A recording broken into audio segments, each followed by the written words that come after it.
դրանից ելույթ ունեցող Տիկին Գրիգորյանին, համեցեք։ Պարոն Ռուբինյան, ամեն դեպքում ձեր խիստ մտասևեռվածությունը իմ անձի նկատմամբ ինձ շարունակում է անհանգստացնել եւ ինչպես ասել եմ, ես պատրաստական եմ ձեզ համար հոգեբան վարձել, ի վերջո հասկանալու այս աշխարհում տեղի ունեցած գլոբալ փոփոխությունների մարտահրավերների համատեքստում ինչի է ձեզ միշտ հետաքրքիր ին հետ կապված երբ որ դուք խոսում եք, ես ձեզ չէի ընդհատում, լռեք եւ լսեք, բավական երկար խոսեցիք։ Բայց ուզում եմ ձեզ ասել, որ ձեր ելույթները, ձեր էմոցիաները ինձ միայն մոտիվացնում են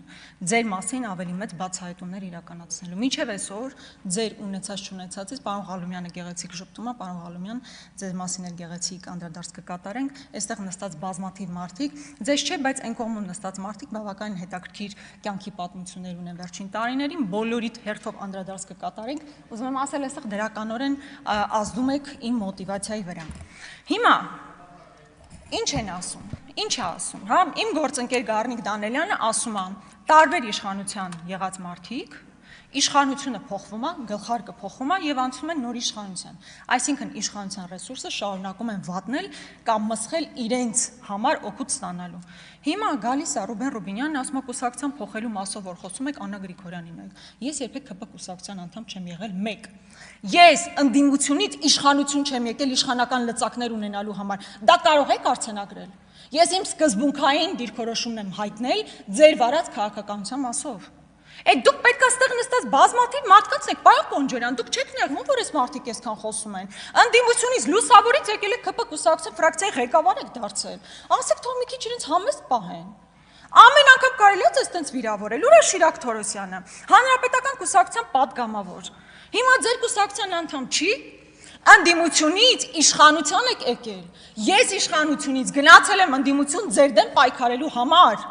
Երբեք կուսակցության անդամ չեմ եղել, որևէ պաշտոն չեմ զբաղեցրել, իշխանական լծակներ չեմ կիրառել իմ ընտանիքի, իմ բարեկեցության համար։ Դուք սկզբունքային տարբերությունները այդտեղ չեք տեսնում։ Դուք սկզբունքային տարբերություններ այդտեղ չեք տեսնում կամ խեղճ Մելքոնյան Գագոն ինչ ասի։ Գագիկ Մելքոնյան Գագո չի։ Պարոն Մելքոնյանա, մենք չենք ասում Քոչարյան Ռոբ։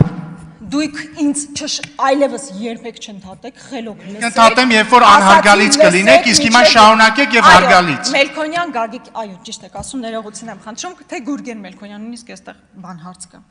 Հիմա այստեղ որ չեն գալիս ասում, բանը նախքին ինչ որ պայքարել ենք մենք նախքին իշխանության դեմ։ Ու այն կոնտեքստում, որ ես իբր կուսակցություն եմ փոխել։ Այդ Նիկոլ Փաշինյանը ժամանակին այստեղ որ գալիս ասում էր մենք օլիգարխների դեմ պետքա պայքարենք։ Քրյա օլիգարխիկ համակարգ։ Այն մերդ այդ մարդկանցից մեկը որ ստե նստած էր, հիմա ձեր գլխին զոնտիկ է պահում։ Ձեզ համար 4-րդ կարգի ծորեն է բերում, դուք էլ գնում եք հետը հատիկ սելֆի եք անում։ Այդ չի։ Կամ այն մյուս օլիգարխը հանրապետական, իր տղան հիմա ձեր մարզպետը չի։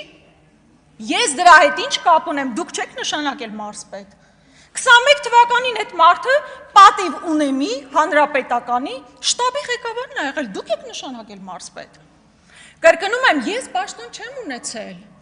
Ես իշխանության մաս չեմ կազմել, իմ սկզբունքային դիրքորոշումն եմ հայտնել։ Դուք այն մարդիկ, ովքեր նախկինում իշխանական լծակները օգտագործել են,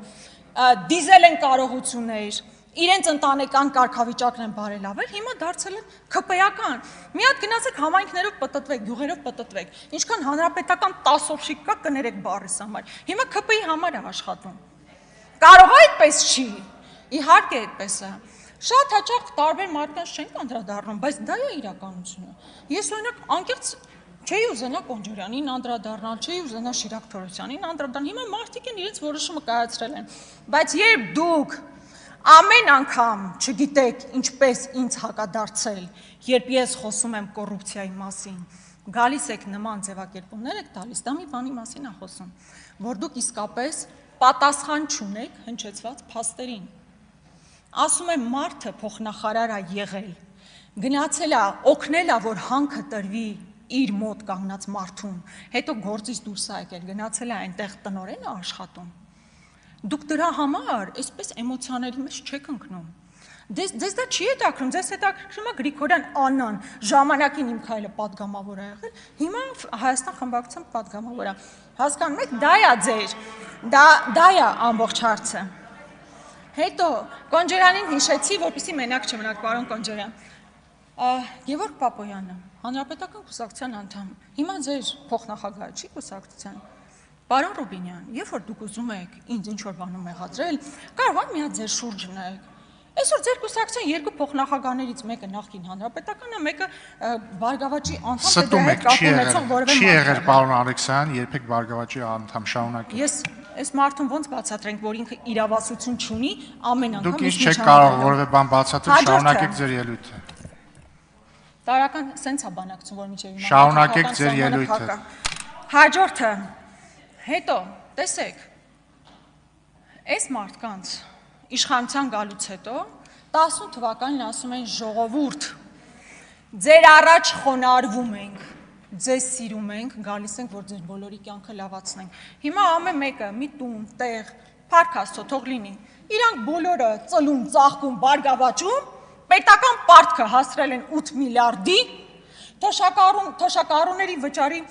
թոշակների բարձրացման մասին, այնպիսի էական փոփոխություններ չկան, որ մարդիկ լավ ապրեն։ Սա է այն իրականությունը, որ այս մարդիկ ստեղծում են 18 թվականին իբր գալիս էին, որ իրավիճակ փոխեն, մարդիկ սկսեն լավ ապրել, մենակ իրանք են այսօր լավ ապրում։ Դուք տեսեք ինչպիսի Բարգավաճ իրավիճակում են այս մարդիկ ապրում։ Հետո ես խոսում եմ Նարեկ Բաբայանի մասին, Պղնձաբոլիբդենայում նշանակված կառավարության ներկայացուցիչի մասին։ Ես առաջարկում եմ ինձ չլսել, առաջարկում եմ իրար հետ գնա կամ դուք առանձին գնացեք կապանը։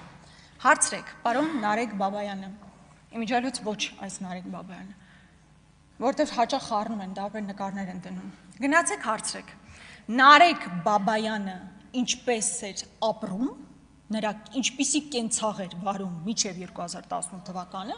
եւ ինչպիսի կարողություններ ունի հիմա։ Ես ասում եմ, սա խնդիր է, դուք գալիս ասում եք, բա Վահե Հակոբյանն, այմերդ Վահե Հակոբյանին գնացեք, դատախազությունը գործառույցել է, գնացեք քննեք, ինձնից ինչ եք ուզում։ Երկրից Վահե Հակոբյանը դուրս է եկել ձեր իշխանության օրոք, բա թույլ չտայիք, եթե տենց մեծ հանցագործեր։ Ձեր իշխանության օրոք դուրս է եկել, կարողանում եք գործը հարուցեիք, քննեիք, բացահայտեիք, ինձանից ինչ եք ուզում։ Ինձանից ինչ եք ուզում։ Կամ այն որ բանը ապօրինի գույքի դեմ պայքարողները, Հովիկ Աբրահամյանի տունը, դասական օրինակ, Հովիկ Աբրահամյանի տունը կալանքի տակ դրած, ով է, որ քննիչն է, 1 ժամով է, 2 ժամով է հանում է եւ իրենց հայտնի օլիգարխ Նարեկ Նալբանդյանը գնում է տունը։ Ոնց է դա տեղի ունենում, բա կոռուպցիայի դեմ պայքարում եք, ապօրինի գույքի բռնագանձման դեմ եք պայքարում։ Կամ մի ուրիշ օրինակ էլ կար, Վիգեն Սարգսյանի տունը, նախկին պաշտպանության նախարարի, կալանքի տակ դրած, քննիչը մի օրում, 2 օրում կամ մի ժամվա ընթացքում բացում է եւ մյուս Վիգեն, Ալեն Սիմոնյանի մոտիկ Վիգեններից մեկը, Վիգեն Բադալյանը, այդ տունը չի գնում։ Գնում է, բա ապօրինի գույքը տենց եք բռնագանձում, կալանքը դնում եք, որ հետո բռնագանձեք, այդ կալանքը քննիչը մի ժամով վստահաբար իշխանությունների իմացությամբ կամ հորդորով հանում է ձեր հարազատները, ձեր գրպանային այսպես օլիգարխները գնում են այնտեղից առնում են այդ գույքը։ Դա է ձեր պատկերացրած պայքարը կոռուպցիայի դեմ։ Ինչ վերաբերում է եպիսկոպոսներին, սիրելի հայրենակիցներ, ես երեկ Նիկոլ Փաշինյանին ասում եմ, դուք խնդրում եմ լռություն, հա։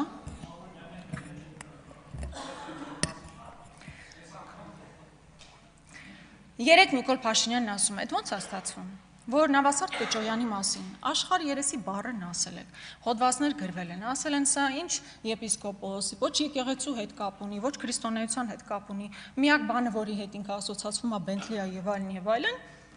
ու այդ մարդու հետ բանակցում եք նորոգման մասով։ Ես Նավասարդ Կճոյանին գնահատական չեմ տալիս, ասում եմ դուք եք իրան գնահատական տվել։ Հիմա այդ մարդու հետ ինչ եք բանակցում, ինչ նորոգման մասին եք բանակցում։ Մարդը աղքատության ուխտը ձեր ընկալմամբ խախտել է, բա հիմա իր հետ ինչ եք բանակցում։ Եթե կուսակրոնության ուխտը ձեզ այդքան հուզում է, դուք տեսել եք այդտեղ ինչ մարդիկ կան։ Առնվազն մի հոգու հաստատ պետքա ճանաչեք, որովհետև իր ընտանիքի անդամը տարբեր պաշտոններ է զբաղեցրել ձեր կառավարությունում։ Հիմա եթե դուք պայքարում եք կուսակրոնության ուխտը խախտելու դեմ, դուք ո՞նց եք բանակցում այդ ուխտը խախտման, այսպես դեմ ո՞նց եք պայքարում մարդկանց հետ, ովքեր խախտել են այդ ուխտը։ Այդտեղ հավաքված 10 եպիսկոպոսներին առանց գնահատական տալու ասում եմ, այո, իրենք խախտել են եւ ժուշկալության ուխտը, եւ աղքատության ուխտը, եւ հնազանդության ուխտը։ Ամբողջ խնդիրն է, որ դուք պետքա Փաշազադեի եւ Ալիևի պատվերը իրականացնեք։ Հիմա ամեն անգամ գալիս եք այս քննարկումները եք իրականացում։ Պարոն Ռուբինյան, 18 թվականի հեղափոխության եւ մարդկանց հույսերը դուք եք այսպես կործանել, մատաղարել, մարդկանց ասել մենք գալիս ենք որ դուք լավ ապրեք, հիմա դուք նենց լավ եք ապրում, իսկ մեր ժողովուրդը հաստատ լավ չի ապրում։ Քաղաքացիական